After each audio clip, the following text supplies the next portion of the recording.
Welcome to this manual video for the Souls demo, included in the Action Adventure Kit by Softlightner. It will go through and explain the most important prefabs and all the major scenes of the demo. For additional information, please consult the online manual or the scene and script documentation directly in the editor. The following is an overview of the Souls setup prefab in the Adventure Souls demo. This prefab contains all the components required for the gameplay of the demo. The first component in Souls setup is the Souls Commons component. This component can be seen as the general game manager of the demo. It contains such general logic as scene loading and switching. It also holds references to common attributes, resources, stats, and damages. Souls Commons is a singleton and accessible through the static instance variable. This allows, for example, checking damage types by comparing incoming damage to soulscommons.instance.physical damage. The next couple components are related to persistence. During regular gameplay, started from the title screen, the index of the persistence container gets set by Souls Commons. When scenes are started directly, the index in the field is used. In most debug scenes, the saver field of the container is set to none to disable persistence and start fresh each time. To debug persistence, that change can be reverted, which should keep game state across starting and stopping the editor. Clearing player prefs may be needed before doing so to avoid loading save data that positions the player somewhere outside the environment. The final component in the root game object is the focus helper, which manages application focus and cursor lock. It has some special handling for the editor, which disables the mouse input device if the game view is not focused. This game object contains all the various camera components. This includes a volume URP component that adds some minor post-processing. The main camera object contains the actual Unity camera, the audio listener, and the central cinemachine brain. Freelook camera contains the third-person camera used in regular gameplay. The object also contains a collider that keeps the camera from clipping into the environment. The offset component is used when the player is aiming to nudge the camera to the side and give a better view. The fade camera virtual camera is used to fade out the screen. This happens, for example, on death and is controlled by the corresponding timeline. This nested prefab contains the player character itself and is explained in detail on the Souls player manual page. This is where all the UI components can be found. The Souls demo uses both the new input system and UI toolkit. The input module and player input components that bind those together can be found in the root game object. You may notice that the input asset contains different actions for submitting and navigating the UI between the title and regular scenes. Navigate title. This is done so character keys like E or WASD don't interfere with the character name input in the title. The overlays and HUD objects contains different resource bars which are reusable components from Adventure Core. Next up are two different dialogues, one for general messages, MSG, and another for pickups, PCK. They are used by the Souls talk and pickup actions which access them by their key. The menu object contains the logical behavior and UI document of the menu that is displayed when the player presses ESC or Tab in the editor. It also manages showing and hiding the three different panels beneath it. Finally, the item selector, level up, and trading objects contain dialogue used in different situations. They each contain a custom mono behavior that contains their logic and lets other components use them, and a UI document that contains the actual UI and its layout. Open the behavior script to get more detailed explanations of the different script, or click the button in the inspector to access the API documentation.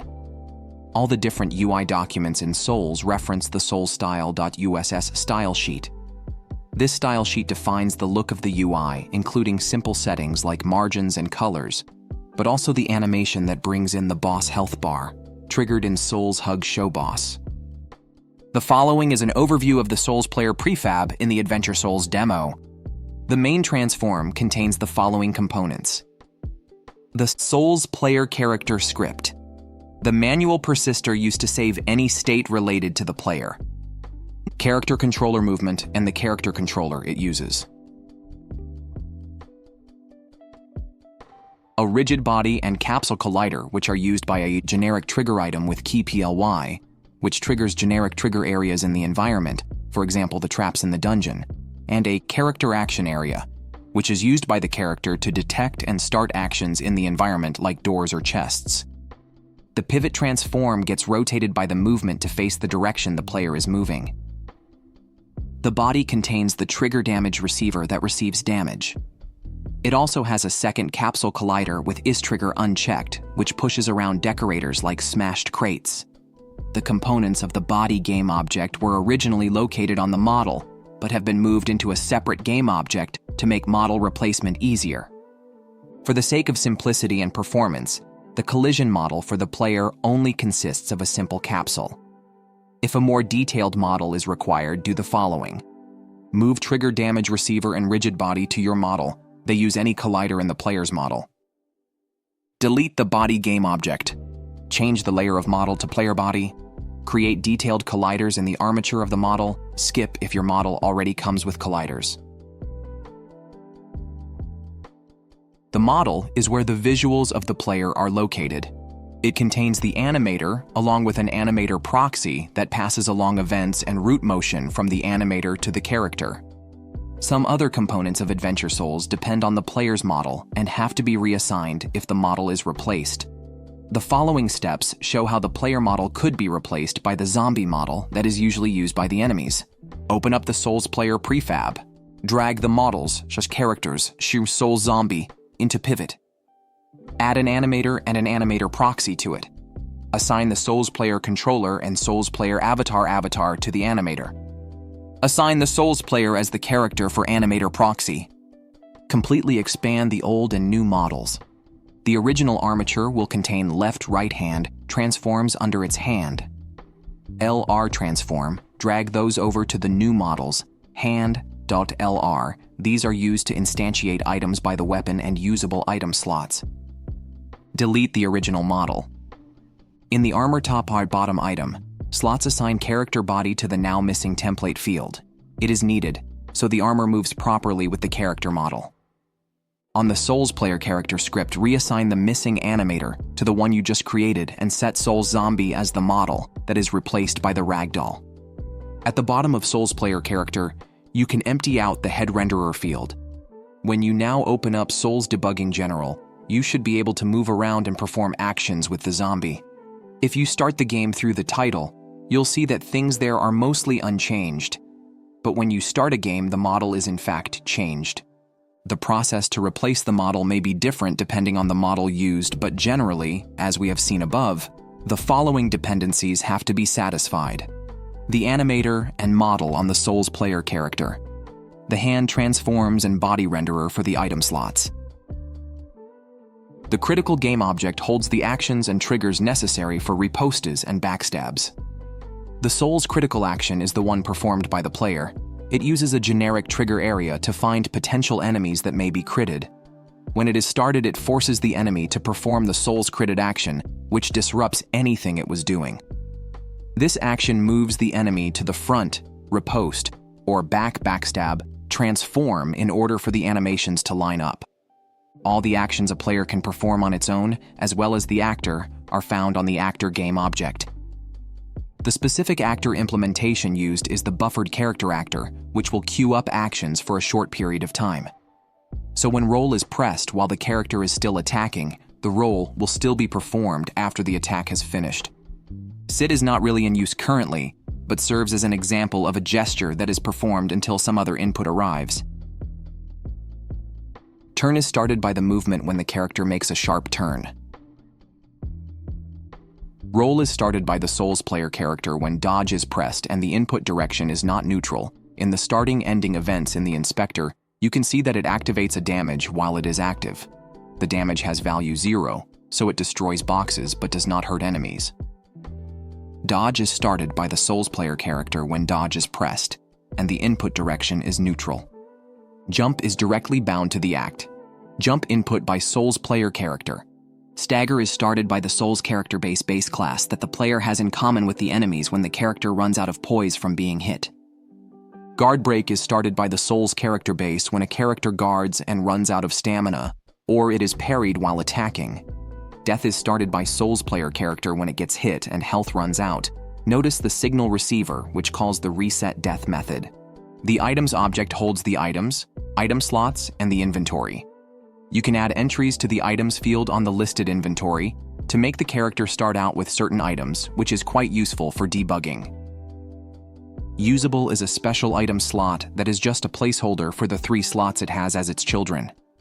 This lets us bind input and UI to that single item slot. Which one is currently active can be switched through using the F key. Armor top bottom are slots for Soul's armor item. They need a reference to the character body in order to copy the bones over to the armor they instantiate, which makes the armor mesh move with the character. Weapon left right are slots for Soul's weapon item. They have a target transform inside the character model's armature, which they parent their meshes to. The weapons then move because they are children of the character's hand bone. Holds the resource and attribute pools. Attributes are defined directly in the pool, while resources are separate scripts found in the children. The following is an overview of the different prefabs used for NPCs in the Adventure Souls demo. The different character script used in Souls all share some common behavior, which is implemented in the following inheritance tree. Souls character base contains some very general logic like defense calculation, staggering, and death. Souls player character adds player-specific behavior like input, lock-on, and special actions. Souls non-player character is the base for NPCs in the general game world, including some very general behavior. It adds a state, idle, attacking, loot, dead, to the character which is also persisted. Souls friend characters are not aggressive at the start, but can be aggroed by attacking. This is used in the traitor and talker characters. Souls enemy characters immediately attack when the player enters their trigger area. For example, the zombie and sprout enemies. Souls Morningstar is a special boss character script that performs different actions based on player location and energy. Souls Hero Ape is another boss script that performs action sequences based on an energy counter. The object hierarchy of NPCs is very similar to the one of the player as explained on the player manual page. Most characters in AAK share this structure, which looks more or less like the following. Root contains character, movement, persistence.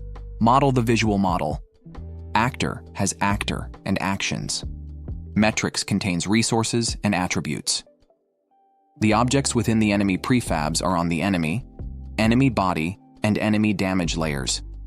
For details on how these work, see the damage manual page. The zombie is the most common enemy in the Souls demo. It can be customized by changing up the weapon it holds, or the attack it uses, and by changing its idle action. You can find a couple different variations of the basic zombie enemy in the Souls dungeon stage and the Souls debugging enemies debug scene. Basic zombies do not have an inventory of their own. You can give them a weapon by just dragging a weapon prefab into the weapon right-left objects and assigning the attack action on the character. Don't forget to adjust the layer of the damage object of the weapon accordingly. The idle action determines what a zombie does when it is not attacking. Souls debugging enemies and the shrine stage contains a variant that patrols between points using a nav patrol action. Souls debugging enemies also has a variant that returns to a home point and then sits down by using a nav approach action with a pose action in its next field. Souls Zombie Scripted is a slightly more advanced base for zombie enemies that have their behavior controlled by visual scripting. They have an inventory to store weapons and usable items. Getting the weapons on the correct layer is achieved using the layer offset field on the weapon slots, which shifts the layer by 5 from the player to the enemy layers. The Souls debugging visual scripting debug scene contains 2 implementation of the scripted advanced zombie enemy. Theses are not used in the regular demo stages. Check out the Souls Archer and Souls Attacker script graphs to see how they work. The character scripts of these have their ICE externally scripted toggle checked, which keeps the character from starting actions on their own. The Sprout is a very basic example for an enemy that is more of a creature rather than a humanoid enemy. Otherwise, it works very similarly to the basic zombie enemy and also uses the Souls enemy character script. It has a single attack action that activates a spherical damage sender, which sends ticks of Souls poisoning damage. Souls Friend is used as a basis for the Souls Talker and Souls Trader prefab variants and not usable on its own. The variants add different interaction actions and visual models to the prefab. The interaction object in the base prefab already contains a trigger collider that is meant to trigger the character action area on the player character. The different variants add whatever action they need here, for example talking or trading. As you can see, interacting with an NPC works very similarly to interacting with objects like doors. Since the executing character of the action is the player and not the NPC, the actions may need to reference the NPC character in an extra field.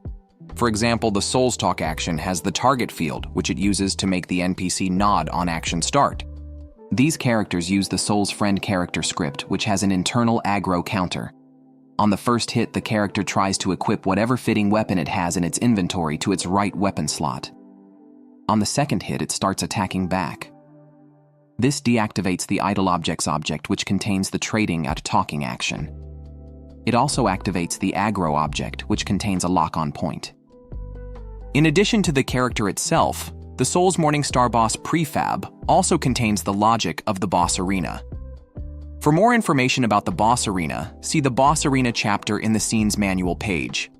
The character itself is fairly basic. It uses a static model without any deforming animations. All the attacks are done using timeline graphs. The position of the player is incorporated by moving the attack target transform to the player's position before starting attacks. The character subscribes to its actor's action-ended event and starts a new action whenever the last one ends. The Morningstar has an internal tiredness counter which makes it wait after performing a couple attacks. A simple spin or smash only costs it 1 tiredness, and a stomp from a distance costs 2.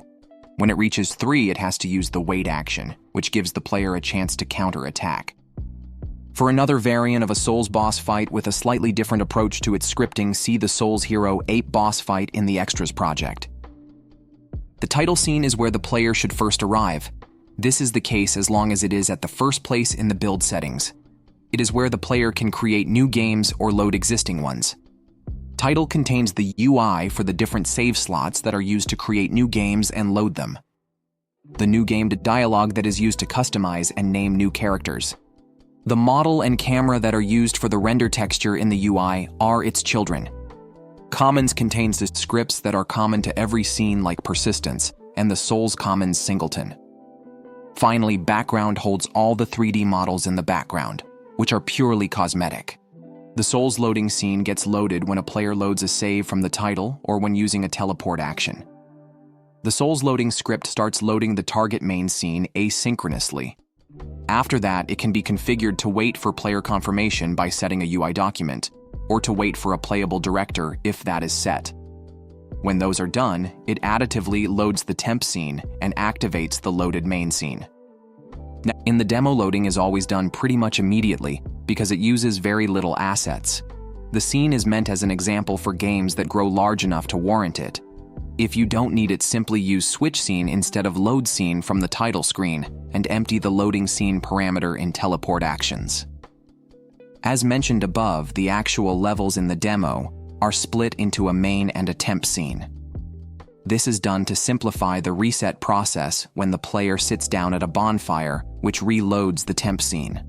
Therefore, the environment, bonfires, managers, lighting, and things like that belong in main, while enemies and destructibles should be placed in temp. The dungeon stage in classic Souls games fashion starts the player off in a prison cell. After freeing themselves by using a key that has dropped into the cell in the intro, they collect some basic equipment while going through the stage and finally defeat a boss, which unlocks a teleport to the next stage. The Souls dungeon script on the logic object is meant to hold any custom logic for this scene. It uses the persister assigned to it to check if the intro has been played already, or if this is the first time the player enters the dungeon. If so, it plays the intro and sets the player's reset point to the cell. The intro is a simple timeline action which suspends player control and the HUD using character instructions. First off, the player can pick up the key that dropped into the cell in the intro. The pickup has a pickup action which can be found by the player's character action area because of the trigger collider on the same object. The model and particles of the pickup are disabled in the action started event. The item the player gets when interacting is set in the actions items field. The door that the key unlocks has an object action which has the key set in its cost field. The action has trigger names set for the character, open door, and the object, open, which are set on the respective animators when the action is started. It also has the name of the state, opened, after the action, so it can restore it if the game is reloaded. In the following corridor, the player encounters the first enemies. These will not attack on their own because the trigger area which would aggro them has been disabled and unset on the character. They will still attack when hit, however, but otherwise they just remain in their idle action. The ladder at the end of the corridor uses the special Souls Ladder action, which responds to up and down input to move the player up or down the ladder.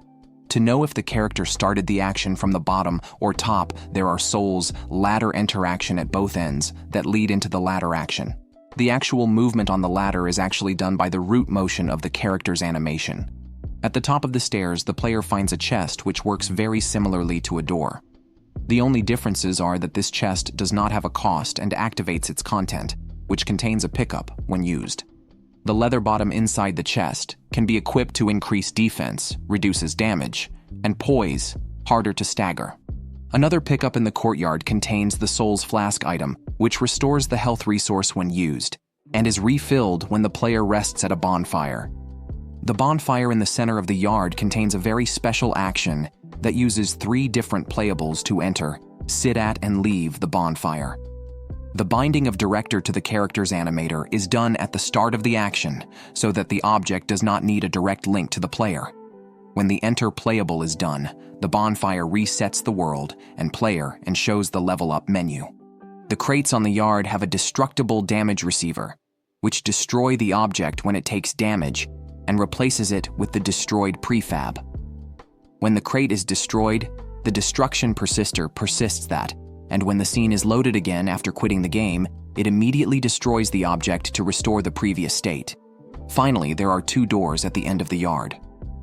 These can only be opened from one side simply because the trigger collider of the action is on one side of the door.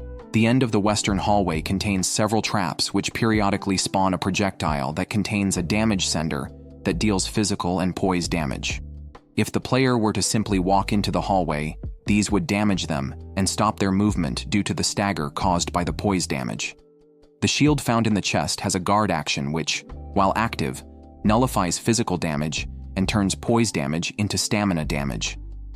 The lever in the northern hallways, just like doors and chests, uses an object action. The only difference is that it incorporates an additional animator, gate, which gets triggered at the end of the action. The western hallways contain 2 more zombies which do have their trigger areas set up and will attack once the player gets too close. One detail to note here is that these 2 carry sword despite enemies not really having an inventory. The swords have just been dragged onto their hands in the editor. The light or heavy attack action has then been set on the enemy character to make it use that action when attacking. After using the lever located in the northern hallways, the gate has dropped and the boss arena is accessible. There is a box collider located a bit into the area that start the fight by calling Start Fight on the Souls Boss Arena script, which does a couple things. First off, it sets the player movement's position to outside the arena and suspends persistence completely. This makes it so that quitting and reloading the game during the fight resets the player to outside the arena. It sets the target of the boss character to the player and starts the configured action. It shows the big boss HP bar. Finally, it activates the fog at the gate so the player can't leave during the fight. The boss character itself has a couple attacks, which are all defined by timelines. Which ones it uses depends on the player's location, and each one uses a certain amount of energy. When the energy is used up, the boss uses the wait action, which gives the player a chance to deal damage. When the boss is defeated, the boss area resumes persistence and sets a flag so the state can be restored later.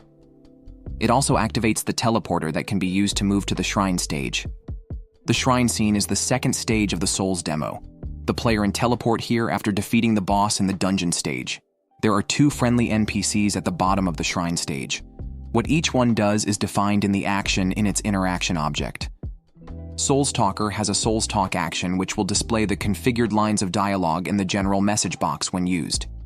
Souls Trader has a Souls Trade action that opens the trading dialogue that lets the player exchange experience for the items configured there.